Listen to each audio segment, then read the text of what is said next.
بسم الله الرحمن الرحيم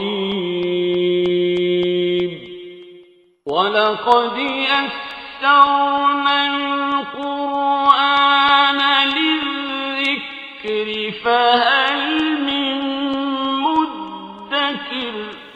السلام علیکم ورحمۃ اللہ. الحمدللہ وکفا وسلام علی عبادہ الذین اصطفیٰ. اما بعد فاعوذ باللہ من الشیطان الرجیم. بسم اللہ الرحمن الرحیم. وَيَوْمَ يَحْشُرُهُمْ كَأَن لَّمْ يَلْبَثُوا إِلَّا سَاعَةً مِّنَ النَّهَارِ يَتَعَارَفُونَ بَيْنَهُمْ قَدْ خَسِرَ الَّذِينَ كَذَّبُوا بِلِقَاءِ اللَّهِ وَمَا كَانُوا مُهْتَدِينَ. سورہ یونس کی آیت 45. جس روز اللہ ان کو اکٹھا کرے گا اس روز دنیا کی زندگی انہیں ایسی محسوس ہوگی گویا یہ محض ایک گھڑی بھر آپس میں جان پہچان کرنے کو ٹھہرے تھے.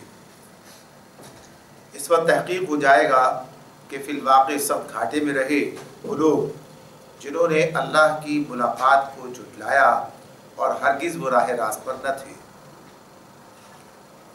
یہ بات جو اس آیت میں اللہ رب العالمین نے ہمارے سامنے رکھی ہے اور اس کے مختلف انداز ہیں قرآن مجید میں بیان کیے گئے، یعنی دنیا کی زندگی کا موازنہ آخرت کی زندگی سے کیا جائے، یا یہ کہ دنیا کے وہ آخرت کے تناظر میں جا کر دیکھا جائے. انسان کا معاملہ یہ کہ جب وہ جس مقام پر ہوتا ہے اس پر اسے وہی مقام بہت کچھ نظر آتا ہے، لیکن جب اس سے آگے کی دنیا اس کے سامنے کھلتی ہے تو اسے پتہ چلتا ہے یہ تو کچھ بھی نہ تھا، یہ کچھ بھی نہ تھا. تو دنیا میں رہتے ہوئے انسان اس دنیا کو بہت طویل زندگی اس کی محسوس کرتا ہے، یہی محسوس کرتا ہے کہ یہ بہرحال ایک بڑا وقت ہے، ایک قابل قدر چیز ہے.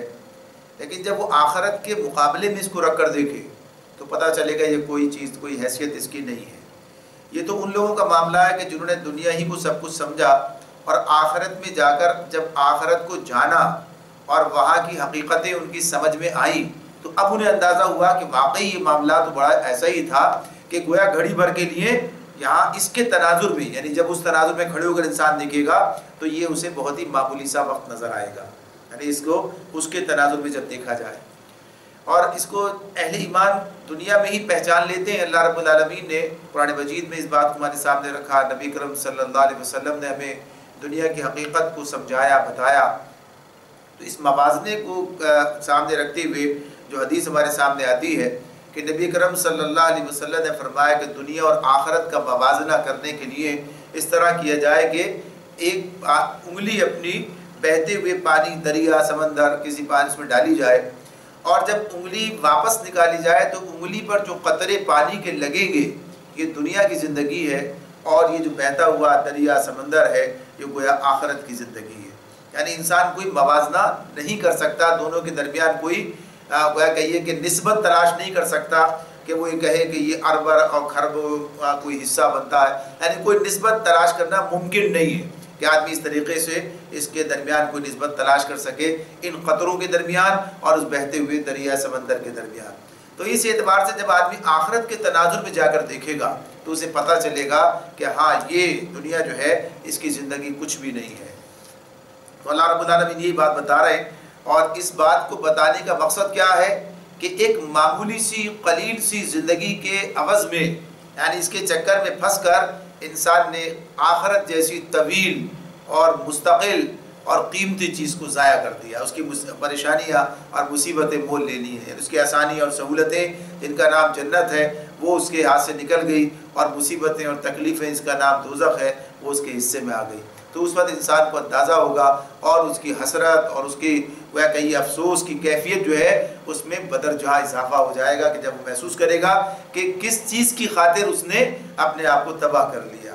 تو یہ بات اس میں اللہ تعالیٰ ہمارے سامنے رکھتے ہیں، اور پھر یہ بات بھی بتا دی کہ اس روز یہ بات معلوم ہو جائے گی. اور معلوم کیسے ہوگی؟ نتیجے کے اعتبار سے معلوم ہوگی. نتیجہ جب سامنے آئے گا تو پتہ چلے گا کہ واقعی گھاٹے میں کون رہا، خسارے میں کون رہا. یہ بات ممکن ہے کہ دنیا کی زندگی میں اہل ایمان دنیا کی زندگی کے اندر کچھ مسائل کا شکار رہیں، کچھ تنگیوں کا شکار رہیں اور انہیں فراوانی حاصل نہ ہو سکے، یہ بات ممکن ہے. لیکن آخرت میں جا کر جو کچھ وہ دنیا کا زندگی جو انہوں نے کوششیں کی ہیں اللہ کے بتائے ہوئے راستے پر، اس کا جو نتیجہ پائیں گے تو یہ گویا کہ یہ کہ اس کی کوئی حیثیت ان کو وہاں پر معلوم نہیں ہوگی جو تکلیفیں انہوں نے دنیا میں صحیح ہیں۔ تو ایسی جو فراوانی بہت کچھ حاصل کر لے، دنیا میں اختیار و اقتدار اس کو حاصل ہو جائے، سارے مناصب اسے مل جائیں، ساری دنیا اسے مل جائے، تب بھی آخرت کا خسارہ جب سامنے آئے گا تو انسان کہے گا کہ واقعی اس سے بڑا خسارہ کوئی نہیں، اور یہ دنیا میں جو کچھ ملا ہے اس کو اس کی مناسبت سے کوئی حیثیت حاصل نہیں ہے۔ تو اس اعتبار سے یہ بات اللہ رب العالمین نے ہمیں بتا دی، اور یہ کہ جنہوں نے اللہ کی ملاقات کو جھٹلایا ہرگز وہ راہ راست پر نہ تھے، یعنی عقیدہ آخرت کا انکار جو ہے وہ انسان کو غلط راستے پر لے جاتا ہے، اور اس کا انجام آخرت میں اس کے سامنے آئے گا۔ وَإِمَّا نُرِيَنَّكَ بَعْضَ الَّذِي نَعِدُهُمْ أَوْ نَتَوَفَّيَنَّكَ فَإِلَيْنَا مَرْجِعُهُمْ ثُمَّ اللَّهُ شَهِيدٌ عَلَى مَا يَفْعَلُونَ۔ جن برے نتائج سے ہم انہیں ڈرا رہے ہیں، ان کا کوئی حصہ ہم تمہارے جیتے جی انہیں دکھا دیں یا اس سے پہلے ہی تمہیں اٹھا لیں، بہرحال انہیں آنا ہماری ہی طرف ہے، اور جو کچھ یہ کر رہے ہیں اس پر اللہ گواہ ہے۔ یعنی دنیا میں جو عذاب کی بات کی جا رہی ہے تو عین ممکن ہے کہ آپ کی زندگی میں ہی معاملہ ہو جائے، یعنی وہ ان کے سامنے عذاب کا معاملہ آ جائے، یا یہ کہ بہرحال ان کی مہلت اور مزید طویل کرتی جائے اور بعد میں یہ معاملہ ہو۔ بہرحال جو فیصلہ اللہ نے کر لیا یہ تو روبہ عمل آنا ہی ہے، اس کے لیے وقت کا تعین اللہ ہی کو معلوم ہے، لہٰذا اس کا معاملہ آپ کے ذمے نہیں ہے۔ یعنی نبی کرم صلی اللہ علیہ وسلم سے سب بات ہو رہی ہے، اور ہر دور کے اندر کام کرنے والوں کے سامنے یہ بات ہے کہ کام کے نتائج بھی اس اعتبار سے، اور جو لوگ ان کے مد مقابل ہیں، جو انہیں جھٹلا رہے ہیں، جو ان کے خلاف چالیں چل رہے ہیں، جو اس معاملے میں کفر کا ساتھ دے رہے ہیں یا کفر کے وہ کہ یہ علمبردار بنے ہوئے ہیں، تو ان کا انجام بالآخر جو ہے تباہی ہے۔ وہ یہاں پر آئے کب آئے یہ اللہ کے حوالے ہے، لیکن بہرحال انجام ان کا یہی ہے۔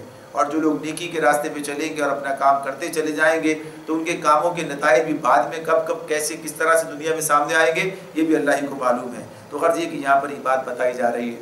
تو اہل ایمان کا معاملہ جو آخرت پر یقین رکھتے ہیں اور آخرت کو اس طرح پہچانتے ہیں، ان کا معاملہ ہی ہے کہ وہ اس دنیا کی حقیقت کو پہچان کر اپنا کام صحیح طریقے سے کرتے ہیں، ورنہ یہ دنیا کی زندگی لوگوں کو دھوکے میں ڈالتی ہے اور لوگ سمجھتے ہیں کہ یہی سب کچھ ہے، اسی لیے اسے بار بار متاع غرور بھی کہا گیا۔ وَلِكُلِّ أُمَّةٍ رَسُولٌ فَإِذَا جَاءَ فَرَسُولُهُمْ قُضِيَ بَيْنَهُمْ بِالْقِسْطِ وَهُمْ لَا يُظْلَمُونَ۔ اللہ رب العالمین فرماتے ہیں ہر امت کے لیے ایک رسول ہے، ہر امت کے لیے ایک رسول ہے، پھر جب کسی امت کے پاس اس کا رسول آ جاتا ہے تو اس کا فیصلہ پورے انصاف کے ساتھ چکا دیا جاتا ہے اور اس پر ذرہ برابر ظلم نہیں کیا جاتا۔ یعنی یہ جو بات اس میں اللہ رب العالمین کہتے ہیں وَلِكُلِّ أُمَّةٍ رَسُولٌ، ہر امت کے لیے ایک رسول ہے، تو اس میں یہ بات کہ ہر دور کے انسانوں کے لیے، ہر دور کے انسانوں کے لیے، یعنی امت ویسے تو بڑے گروہ کو کہتے ہیں، لیکن یہاں امت سے مراد کسی رسول کی امت ہوتی ہے۔ اس امت سے مراد یہ ہے کہ جب تک کوئی رسول، ایک تو یہ کہ رسول جب کسی قوم کے اندر بھیجا جاتا ہے، کسی دور کے لوگوں کے اندر بھیجا جاتا ہے تو وہ لوگ اس کی امت قرار پاتے ہیں، لیکن جب تک اس رسول کی لائی ہوئی تعلیمات دنیا کے اندر موجود ہوتی ہیں اور ان سے فائدہ اٹھایا جانا ممکن ہوتا ہے، یعنی انسان کے ذریعے راہ راست پا سکتا ہے، تو وہ تمام لوگ جو ہے وہ اس کی امت قرار پاتے ہیں، الا یہ کہ کوئی دوسرا رسول آ جائے۔ پچھلے رسولوں کے حوالے سے یہ بات ہے۔ تو اس اعتبار سے اللہ رب العالمین نے یہ انتظام کیا کہ یہ لوگوں کے علم اور ان کے اطلاع کے لیے یہ انتظام کر دیا ہے، جو قرآن مجید میں کہا رسولا مبشرین و منذرین لئلا یکون للناس علی اللہ حجۃ بعد الرسل، کہ اللہ نے رسول بھیجے بشارت دینے والے اور ڈرانے والے، تاکہ ان کے بھیج دینے کے بعد لوگوں کے پاس اللہ کے مقابلے میں کوئی حجت باقی نہ رہے۔ اور حجت کیا ہے؟ یہی کہ لوگ یہ نہ کہیں کہ ہمیں معلوم نہ تھا کہ آپ کیا چاہتے ہیں، اللہ کی مرضی کیا ہے، اللہ کی منشا کیا ہے، اور دنیا میں انسان کی حقیقت کیا ہے، اسے کس کام کے لیے بھیجا گیا۔ تو غرض رسولوں کے ذریعے یہ تعلیمات مہیا کر دی جاتی ہیں، تو یہ لازمی ایک حصہ ہے ہر دور کے لیے کہ یہ تعلیمات موجود ہوں اور رسولوں کے ذریعے تعلیمات پہنچائی جاتی ہیں۔ تو اس اعتبار سے بتا دیا کہ یہ معاملہ اس طرح ہوتا ہے۔ پھر جب کوئی امت، کوئی قوم اپنے رسول کے ساتھ جو معاملہ کرتی ہے، یعنی اس کی تعلیمات کے ساتھ جو معاملہ کرتی ہے، تو اس کے مطابق اس کے ساتھ پھر معاملہ کیا جاتا ہے۔ یعنی اگر کوئی قوم، جیسے پچھلی قوموں کا ذکر ہے اور ابھی سورہ یونس اس میں یونس علیہ السلام کا ذکر بھی آگے آ رہا ہے، تو جب قوم اس بات کو جھٹلا دیتی ہے تو پھر اس کا نتیجہ کیا نکلتا ہے پھر اس کا انجام اس کے سامنے آ جاتا ہے. پھر گویا کہیے کہ حجت تمام ہو جاتی ہے اور اللہ تعالیٰ انصاف کے ساتھ معاملہ کرتا ہے. یعنی اللہ ظالم نہیں ہے، لہذا ظلم کا کوئی تصور نہیں ہے اس کے ساتھ کہ وہ کوئی ذرہ برابر بھی کسی پر ظلم کرے گا. یعنی قوموں کا، جن قوموں نے اپنے رسولوں کو جھٹلایا، ان کی تعلیمات کو تسلیم نہیں کیا، نہیں مانا، ان کا جو انجام ہوا وہ ان کے اپنے عمل کا نتیجہ تھا. وَيَقُولُونَ مَتَىٰ هَٰذَا الْوَعْدُ إِن كُنتُمْ صَادِقِينَ، کہتے ہیں اگر تمہاری یہ دھمکی سچی ہے تو آخر یہ کب پوری ہوگی اگر تم سچے ہو. قُلْ لَا أَمْلِكُ لِنَفْسِي ضَرًّا وَلَا نَفْعًا إِلَّا مَا شَاءَ اللَّهُ لِكُلِّ أُمَّةٍ أَجَلٌ إِذَا جَاءَ أَجَلُهُمْ فَلَا يَسْتَأْخِرُونَ سَاعَةً وَلَا يَسْتَقْدِمُونَ.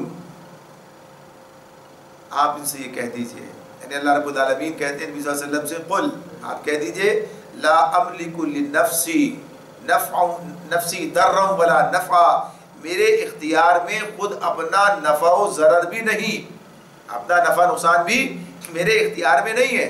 سب کچھ اللہ کی مشیت پر موقوف، الا ما شاء اللہ، الا جو اللہ چاہے، یعنی سب کچھ اللہ کی مشیت پر موقوف ہے. لکل امت اجل، ہر امت کے لیے اللہ نے ایک مدت، ایک مہلت مقرر کر دی ہے، اور جب یہ مدت پوری ہو جاتی ہے تو گھڑی بھر تقدیم و تاخیر بھی نہیں ہوتی. یعنی یہ جو مطالبہ وہ کر رہے تھے کہ وَيَقُولُونَ مَتَىٰ هَٰذَا الْوَعْدُ إِن كُنتُمْ صَادِقِينَ، کہ اگر تم سچے ہو، تمہاری بات سچی ہے، تمہاری دھمکی سچی ہے، تو آخر یہ پوری کب ہوگی. تو اس کا جواب یہ دیا جا رہا ہے کہ یہ دھمکی میری طرف سے نہیں ہے. تم سمجھ رہے ہو کہ میں یہ دھمکی دے رہا ہوں، یہ عذاب کی خبر جو ہے میری طرف سے ہے، میں تم پر عذاب لے کر آؤں گا، یہ تو اللہ کی طرف سے ہے، یہ دھمکی اللہ کی طرف سے ہے، میں تو پہنچانے والا ہوں. لہذا اللہ جب چاہے گا اس کو پورا کر دے گا. یعنی جو اس نے مدت مقرر کر رکھی ہے، تو لوگوں کے کہنے سے یہ معاملہ نہیں ہوتا. اور خود اپنے بارے میں نبی کرم صلی اللہ علیہ وسلم یہ بات بتا رہے ہیں کہ میں نے کب اس بات کا دعویٰ کیا ہے کہ جو خدائی اختیارات ہیں ان کا مالک میں ہوں. جہاں تک میرا اپنا ذاتی معاملہ ہے تو میں اپنے نفع و نقصان کا اختیار بھی نہیں رکھتا، سب اللہ کی مشیت پر موقوف ہے. یعنی جو اللہ چاہتا ہے وہی ہوتا ہے، یعنی جیسے اللہ چاہتا ہے ویسے معاملات ہوتے ہیں. تو ہر معاملہ اللہ کے حوالے، تو تمہارا معاملہ بھی اللہ ہی کے حوالے ہے. لہذا جب یہ مدت پوری ہو جائے گی جو اللہ نے مقرر کر رکھی ہے، اور اس کا علم بھی اللہ ہی کو ہے، لہذا پھر اس کے آ جانے کے بعد کوئی گھڑی بھر تقدیم و تاخیر نہیں ہوگی، پھر یہ کام ہو کر رہے گا.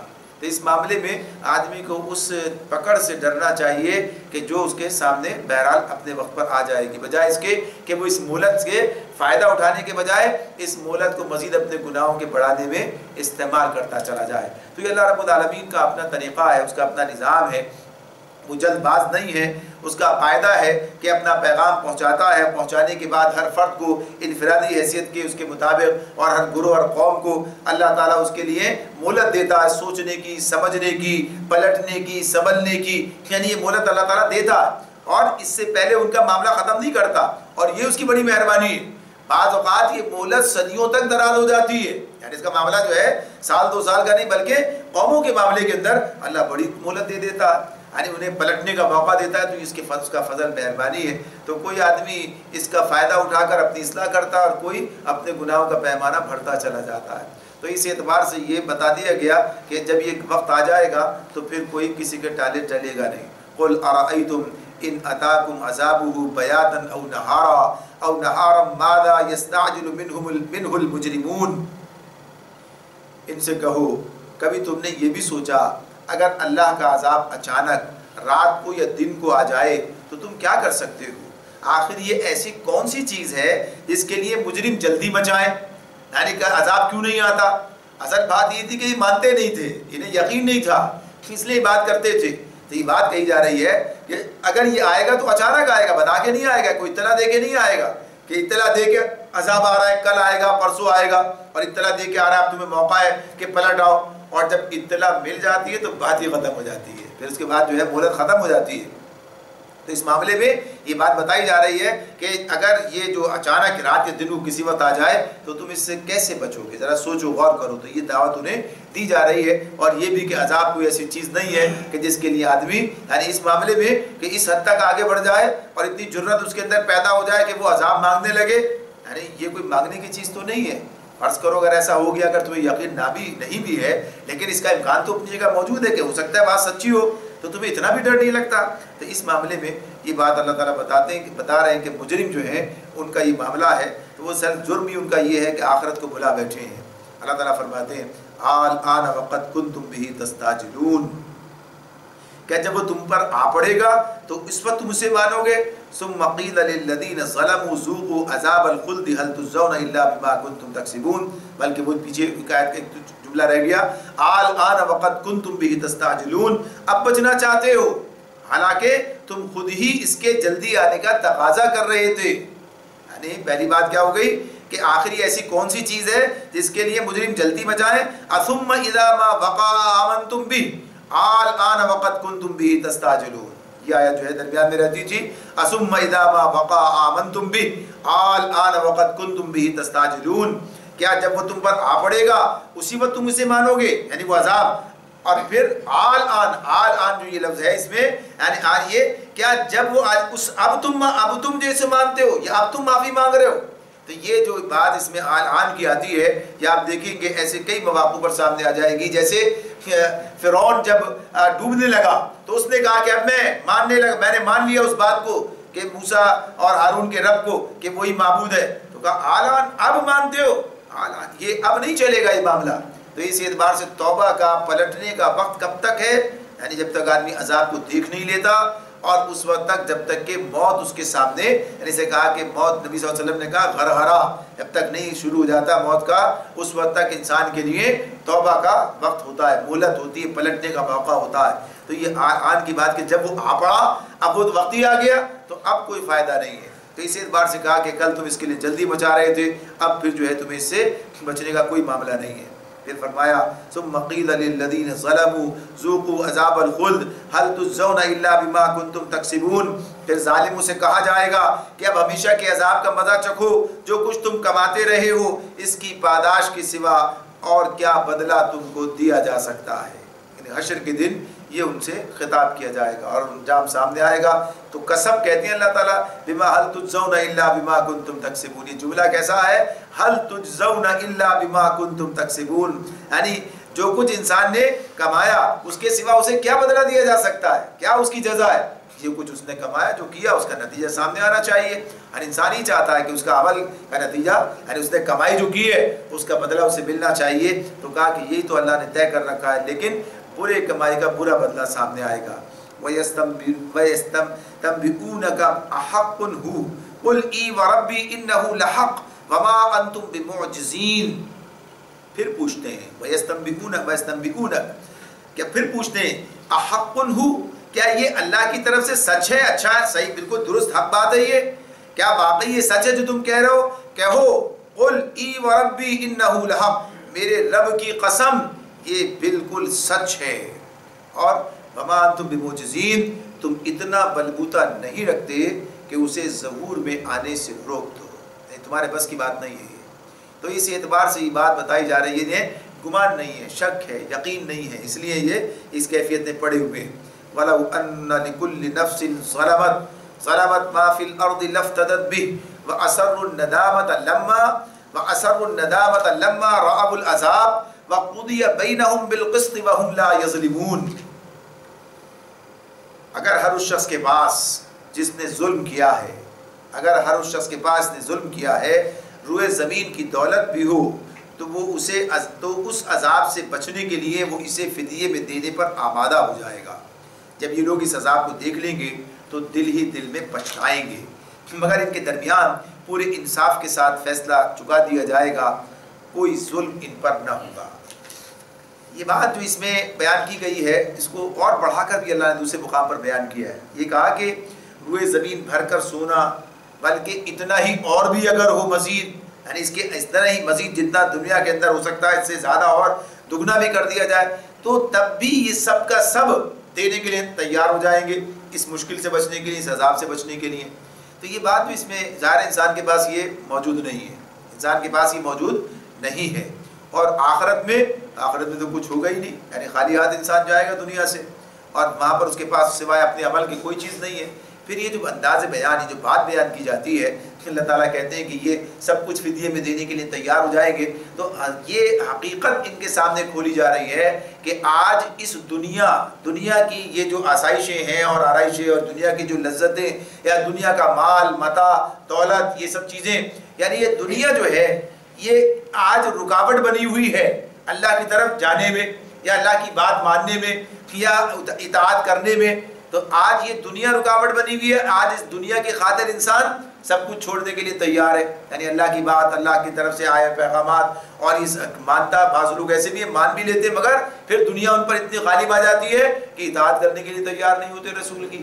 تو اس معاملے میں یہ بات بتائی جا رہی ہے کہ مجرم کا معاملہ کیا آ جائے گا سامنے، کہ جب وہ آخرت میں جہنم کا عذاب سامنے آئے گا تو اگر اس کے پاس دنیا بھر کی دولت ہو، سب کچھ دینے کے لیے تیار ہوگا فدیے میں کہ اس عذاب سے بچ جائے، یعنی اس عذاب سے بچنے کے لیے پوری دنیا کی دولت دینے کے لیے تیار ہوگا۔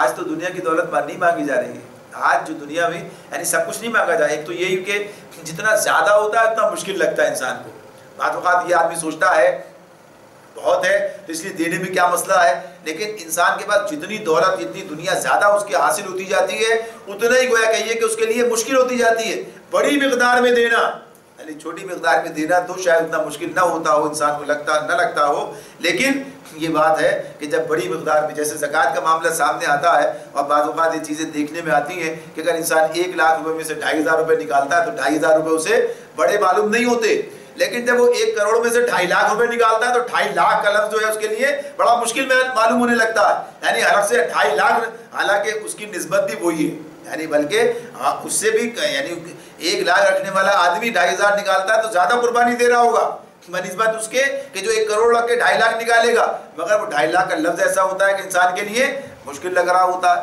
تو اس اعتبار سے یہ انسان کی کیفیت ہے، لیکن جو لوگ اللہ کی رضا پر چلنے والے ہوتے ہیں ان کے لیے ان چیزوں کی کوئی اہمیت نہیں ہے اور وہ اللہ کے حکم پر ہی نظر رکھتے ہیں۔ تو بنیادی طور پر یہاں اس کے اندر جو بات بتائی جا رہی کہ آج دنیا کی محبت، یہ مال و متاع رکاوٹ بنا ہوا ہے اور آدمی ذرا سی اس چیزوں کو چھوڑنے کے لیے تیار نہیں ہے اور اپنی آخرت کا جو فائدہ اسے داؤ پر لگانے کے لیے تیار ہے۔ کل یہ وقت آئے گا تو پتہ چلے گا، سب کچھ دینے کے لیے تیار ہو جائے گا۔ آج چونکہ آخرت کا عذاب سامنے نہیں ہے، جہنم انسان نے دیکھی نہیں ہے، لہذا اس معاملے میں وہ اس حوالے سے سوچنے کے لیے تیار نہیں ہے۔ جب اسے دیکھ لے گا، وہ عذاب سامنے آ جائے گا تو پھر سب کچھ کرنے کے لیے تیار ہو جائے گا۔ تو بات اصل میں یہی ہے کہ جو ایمان بالآخرت ہے، یعنی ایمان جو اللہ رب العالمین پر اور پھر آخرت کا جو ایمان ہے، یہ جتنا بڑھتا جاتا ہے، مستحکم ہوتا ہے اور اپنی صحیح حالت کے اندر ہوتا ہے، اتنا ہی انسان کے لیے درست راستے پر چلنا ممکن ہو جاتا ہے، آخرت کی تیاری کرنا ممکن ہوتا ہے، اللہ کے رضا کے راستے پر چلنا آسان ہو جاتا ہے۔ اور جتنا اس کے اندر یہ اس آخرت کا تصور معدوم ہوتا چلا جاتا ہے یا گویا کہیے کہ ہوتا ہی نہیں ہے یا غلط ہوتا ہے، تو پھر اس کے نتیجے میں پھر وہ اس طرف آنے کے لیے تیار نہیں ہوتا، پھر وہ نونقد تیرا ادھار کی خاطر چھوڑنے کے لیے تیار نہیں ہوتا، وہ کہتا ہے یہی ٹھیک ہے۔ اللہ تعالیٰ فرماتے ہیں کہ بہرحال وہ دن آئے گا تو انصاف کے ساتھ فیصلہ چکا دیا جائے گا، کوئی ظلم نہ ہوگا۔ الا ان للہ ما فی السماوات والارض الا ان وعد اللہ حق الا ان وعد اللہ حق ولکن اکثرهم لا یعلمون۔ اللہ تعالیٰ فرماتے ہیں سنو، آسمانوں اور زمین میں جو کچھ ہے اللہ کا ہے، الا یعنی خبردار کیا جا رہا ہے، ہوشیار کیا جا رہا ہے، توجہ کی بات ہے، یہ سن رکھو، ان للہ ما فی السماوات و ما فی الارض، اس میں آسمان و زمین میں جو کچھ ہے وہ اللہ کا ہے، الا پھر سن لو اچھی طرح، ان وعد اللہ حق، اللہ کا وعدہ بھی سچا ہے، اللہ کا وعدہ حق ہے، ولکن اکثرهم لا یعلمون، لیکن معاملہ کیا ہے، اکثر انسان جانتے نہیں ہیں، یعنی اس بات کو سمجھتے نہیں، علم نہیں ہے انہیں اس بات کا۔ تو یہ بات جو کہی جا رہی ہے، ظاہر ہے کہ کسی کام کو کرنے کے لیے اختیار درکار ہوتا ہے، اختیار درکار، بھائی میری چیز ہے، جب چاہوں جو چاہوں کر لوں، یعنی اس معاملے میں اس اعتبار سے تو یہ آسمان و زمین کس کی ملکیت میں ہے؟ اللہ کی ملکیت، اللہ کی ملکیت ہے، اللہ کی ملک میں ہے، لہذا جو چاہے گا جب چاہے گا کر دے گا، کوئی روک سکتا ہے اس معاملے میں؟ کوئی رکاوٹ نہیں، بھائی ان کے پاس تو کچھ ہے ہی نہیں، ایسے ہی باتیں کر رہے ہیں۔ کسی دنیا میں کوئی آدمی دعویٰ کرے بات کہی جا سکتی، لیکن جب اللہ کی بات آ گئی سامنے تو ساری چیزیں اللہ کے پاس ہیں اور اس کے لیے کوئی رکاوٹ نہیں ہے، کوئی تاخیر نہیں ہے، کوئی اس معاملے میں کوئی ہل حجت کسی کی نہیں ہے۔ جب چاہے گا، تو اس کا وعدہ بھی سچا ہے. جب وعدہ پورا ہونے کا وقت آئے گا، یعنی آخرت، اس سے مراد کیا ہے؟ آخرت کی بات ہو رہی ہے. اس کی مراد کیا ہے؟ قیامت کی بات ہو رہی ہے کہ وعدہ اپنے وقت پر پورا ہو جائے گا. مگر اکثر انسان، ولیکن اکثر، ان میں سے اکثر لوگ جو ہیں لا یعلمون، اس کا علم نہیں رکھتے، جب سمجھتے نہیں ہیں، اس بات کو جانتے نہیں ہیں. هو یحیی و یمیت و الیہ ترجعون. اللہ تعالیٰ فرماتے ہیں وہی زندگی بخشتا ہے، وہی موت دیتا ہے، اور اسی کی طرف تم سب کو پلٹنا ہے. یہ اس کے اختیار کا معاملہ ہے. اسی نے زندہ کیا ہے، جب چاہے گا موت دے دے گا اور پلٹ کے اس کے پاس چلا جائے گا انسان، اور پھر دوبارہ زندہ کیا جائے گا. یا ایھا الناس قد جاءتکم موعظۃ من ربکم، یا ایھا الناس قد جاءتکم موعظۃ من ربکم وشفاء لما فی الصدور وہدی ورحمۃ للمؤمنین قل بفضل اللہ وبرحمتہ فبذلک فلیفرحوا هو خیر مما یجمعون. اللہ رب العالمین فرما رہے ہیں ان دو آیات کے اندر کہ اے انسانوں، تمام لوگوں کو مخاطب کیا اس مقام پر، لوگوں تمہارے پاس تمہارے رب کی طرف سے نصیحت آ گئی ہے. یہ وہ چیز ہے جو دلوں کے امراض کی شفا ہے، اور جو اسے قبول کر لیں ان کے لیے رہنمائی اور رحمت ہے. اے نبی کہو کہ یہ اللہ کا فضل اور اس کی مہربانی ہے کہ یہ چیز اس نے بھیجی، اس پر تو لوگوں کو خوشی منانی چاہیے. یہ ان سب چیزوں سے بہتر ہے جنہیں لوگ سمیٹ رہے ہیں. اس آیت میں جو بات ہمارے سامنے دو آیات کے اندر رکھی گئی ہے، بڑی بات ہے قرآن مجید کے اعتبار سے، قرآن مجید کے حوالے سے. اللہ تعالیٰ اس قرآن مجید کے معاملے میں جو ہمیں رہنمائی دیتے ہیں اور اس کی تعریف خود بیان کرتے ہیں کہ یہ کیا چیز ہے، یہ جو اللہ تعالیٰ نے نازل کی ہے اس کتاب کے بارے میں. تو اس کتاب کو اگر اس کتاب کی مدد سے ہی سمجھا جائے، یعنی اس کتاب کی روشنی میں ہی، اور اللہ تعالیٰ جو اس کا بھیجنے والا نازل کرنے والا ہے اس کے ارشادات کی روشنی میں انسان سمجھے، تو اس کی قدر و قیمت اسے پتہ چلتی ہے، اسے اندازہ ہوتا ہے کہ کیا نعمت ہے جو اللہ تعالیٰ نے یہ عطا فرمائی ہے. تو یہاں پر اللہ تعالیٰ تمام انسانوں کو مخاطب کرتے کہتے ہیں کہ تمہارے پاس معزت کہتے ہیں، معزت یعنی واز جس سے نکلتا ہے. واز کیا ہے؟ جس سے آپ سنتے ہیں تقریر عام کے طور پر کرتے ہیں، اس کی الگ الگ قسمیں ہوتی ہیں، لیکن واز کا مطلب ہوتا ہے وہ باتیں جو دلوں کو نرم کر دیں اور اپنے رب کی یاد کی طرف راغب کر دیں. یعنی وہ باتیں جو دلوں کو نرم کرنے والی اور رب کی یاد دل میں ڈالنے والی ہے، پیدا کرنے والی ہے. یعنی انسان کا دل جو ہے نرم پڑ جاتا ہے اور وہ راغب ہوتا ہے. تو قرآن اس حوالے سے، قرآن جو ہے پورا سرتاپا یعنی سراسر شروع سے آخر تک جو ہے یہ معزت ہے، یعنی یہ لوگوں کے دلوں کو نرم کرنے والا ہے. اس میں جو برابر اللہ تعالیٰ انذار کی بات، تبشیر کی بات، اسی کے ساتھ ساتھ اللہ کی قدرت اور اس کے کمالات اور معاملات اور پچھلے قوموں کے تذکرے، اور پھر اس کے ساتھ ساتھ جو اس نے یعنی ایسی باتیں اور ایسے اصول اور ایسے قوانین بیان کیے اور ایسی باتیں بتائی ہیں، ایسی حکمت کی باتیں بتائیں کہ انسان کا دل جو ہے وہ نرم پڑ جاتا ہے. لیکن بات وہی ہے کہ جب انسان اس پر غور کرے، جب انسان اس پر غور کرے، سمجھے، تدبر کرے، تو اللہ تعالیٰ یہ بات کہتے ہیں فَلَا يَتَدَبَّرُونَ الْقُرْآنَ أَمْ عَلَىٰ قُلُوبٍ أَقْفَالُهَا. کیا تم اس قرآن پر تدبر نہیں کرتے؟ یعنی اس کو سمجھ بوجھ کے ساتھ اس کو پڑھتے نہیں، تدبر کرنا اس پر یعنی غور و فکر کرنا، یا تمہارے دلوں پر قفل لگے ہوئے ہیں؟ یعنی دل جس سے سمجھنے کا کام ہے یعنی وہ بند ہے، وہ سمجھنے کے لیے گویا کہ اس کے اندر وہ صلاحیت ہی نہیں ہے. بات دوسری ہے، تو کیا تم اس پر غور نہیں کرتے؟ تو انسان جب اسے پڑھے گا، سمجھ کے پڑھے گا، تو یقینی طور پر اس کا فائدہ اسے حاصل ہوگا. یہ ایک بڑی غلط فہمی لوگوں کے درمیان پیدا ہو گئی ہے کہ اسے سمجھنے کی ضرورت نہیں ہے. معزت کب ہوتی ہے؟ معزت تو جب ہی ہوتی ہے کہ جب انسان اس کو سمجھ رہا ہوتا ہے. جب سمجھ نہیں رہا ہوتا ہے تو کیسے نصیحت کا معاملہ، کیسے دل نرم پڑے گی؟ یعنی اللہ تعالیٰ اس کے بارے میں جو ہے اس کی کہیے کہ خصوصیت بیان کر رہا ہے. آج ایک صاحب نے ٹیلی فون کیا کچھ دیر پہلے، پوچھنے لگے کہ صاحب ایک صاحب مجھ سے یہ کہتے ہیں یا مجھے بتائیے کہ کیا قرآن مجید کو سمجھ کے ترجمے کے ساتھ ہی پڑھا جائے تو یہ تلاوت نہیں کہلائے گی؟ میں نے ان سے پوچھا کہ کیا آپ متن کو پڑھ کے یعنی تلاوت کے ساتھ ترجمہ یعنی قرآن کا متن جو عربی متن پڑھنے کے ساتھ ترجمہ پڑھتے ہیں؟ کہاں صاحب اس طرح اس کی بات کر رہے ہیں؟ تو کہ ہم سے ہی کہا جاتا ہے کہ نہیں، اس کی ذریعے تلاوت نہیں، تلاوت تو بس صرف یہ ہے کہ آپ عربی متن پڑھتے چلے جائیں، اس کا نام تلاوت ہے، یہ تلاوت نہیں ہے. حالانکہ یہ تلاوت اور تلاوت کے ساتھ تدبر بھی ہے، یعنی تلاوت بھی ہے اور تدبر بھی ہے. جبکہ عربی متن کو پڑھا جا رہا ہو اور اس کے ساتھ اس کا ترجمہ بھی ساتھ ساتھ دیکھا جا رہا ہو تو تلاوت کا گویا کہیے کہ مفہوم پورا ہوتا ہے، مکمل ہوتا ہے کہ انسان سمجھ کے پڑھ رہا ہے. تاکہ اس کے پیچھے جائے، تاکہ اس پر عمل پیرا ہو جائے، لیکن ایک غلط فہمی لوگوں کے اندر پیدا ہو گئی ہے۔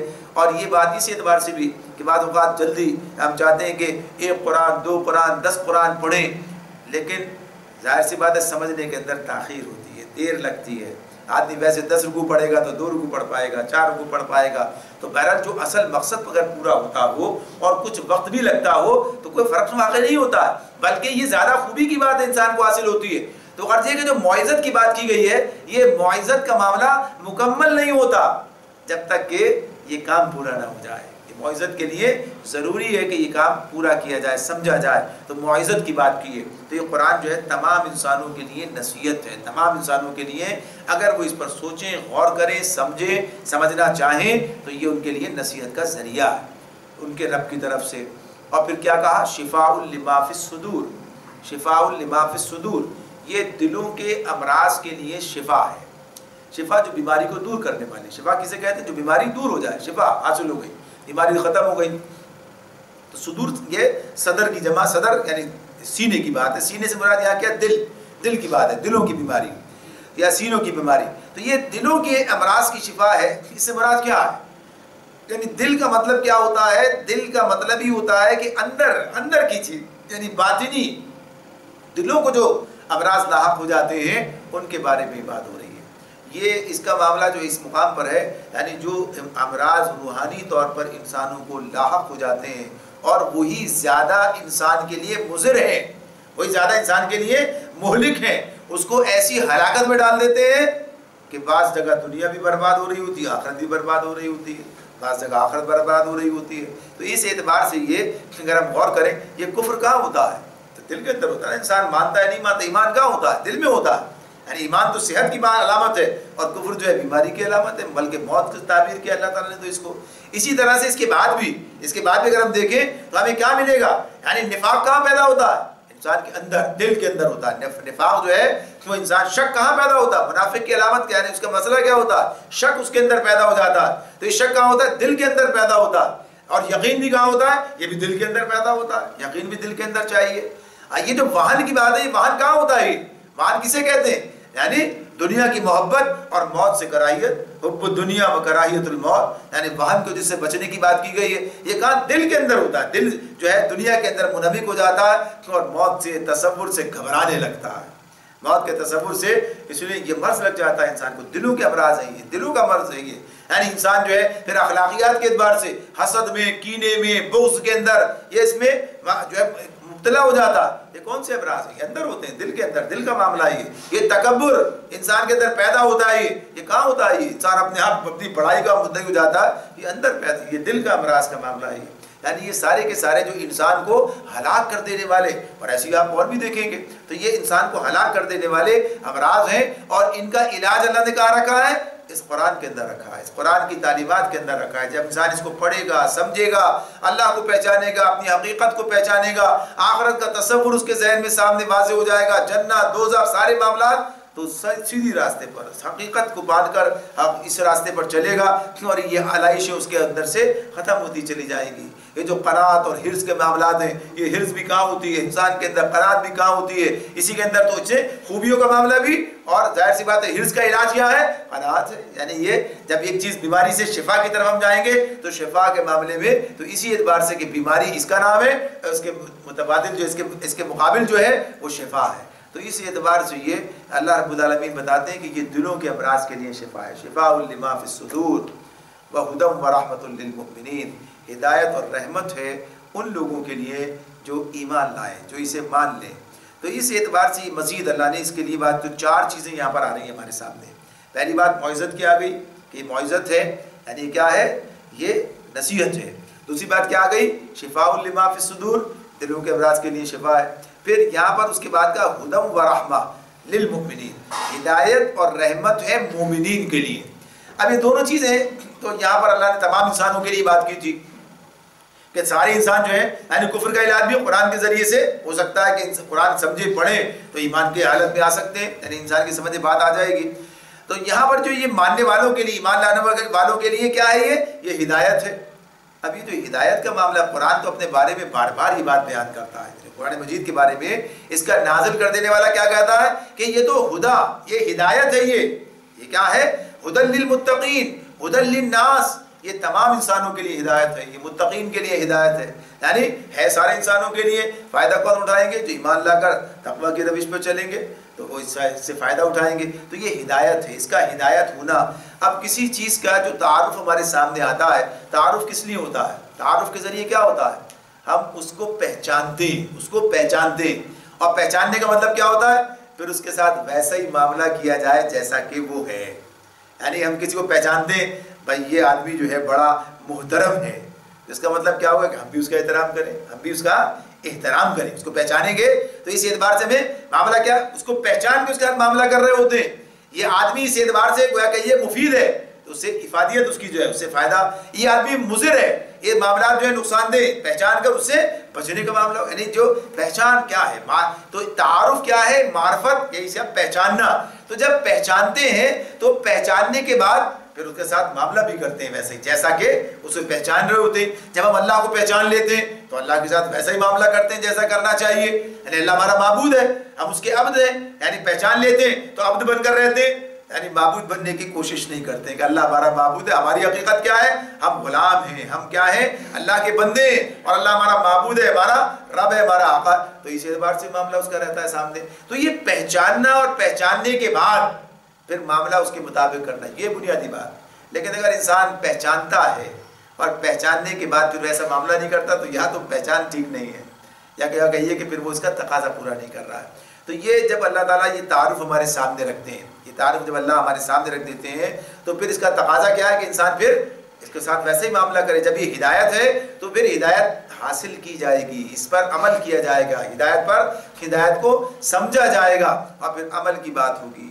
رحمت للمؤمنین، رحمت ہے مومنین کے لیے۔ اچھا، اس کو الگ الگ بھی کر کے بہت سے لوگوں نے کہا ہدایت کیا؟ قرآن ہدایت ہو گیا، رحمت نبی صلی اللہ علیہ وسلم کے بارے میں کہا، جیسے رحمت للعالمین آپ کے لیے کہا، یعنی ان کے ذریعے سے اس پر عمل پیرا ہونے کی بات، یا کہا قرآن ہے اور پھر اس پر عمل جو ہے، عمل کی جو توفیق ہے وہ رحمت ہے، یا اسلام رحمت ہے۔